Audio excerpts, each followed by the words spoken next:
Dia's Story Cloth, Part 2, The Hmong People's Journey of Freedom. In 1975, the Americans pulled out of Laos and the communist regime took over. My mother was determined to get us out of Laos. I was 10 years old when we fled.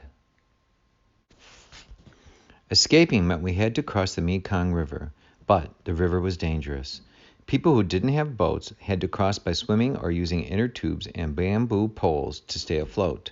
Many people died trying to cross this river.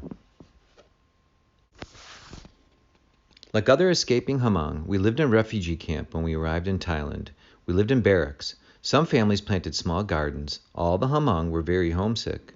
Earlier in Laos, my mother had destroyed all the documents we had relating to my father and the war.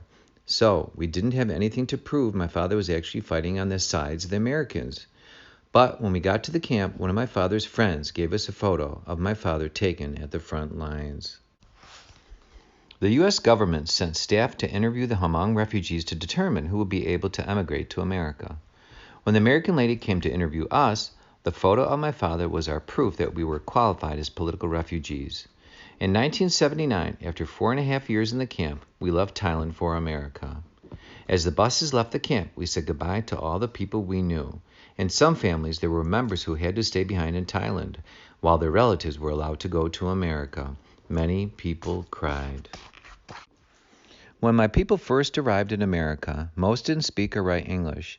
Many families had sponsors who picked us up at the airport. Everything about life in America was different for the Hmong. I was 15 years old when I came to this country. I'd never been to school, so I had to start everything from scratch. They wanted to put me in high school, but I didn't know anything.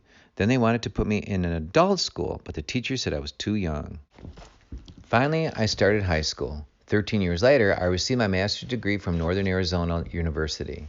I went back to Laos as an anthropologist in 1992 to work with the Hmong and Lao women in the refugee camps in Thailand. This story cloth reminds me of the history of my family and of my people. Some of the memories it brings are good and some are bad, but it is important for me to remember everything the Hmong have been through.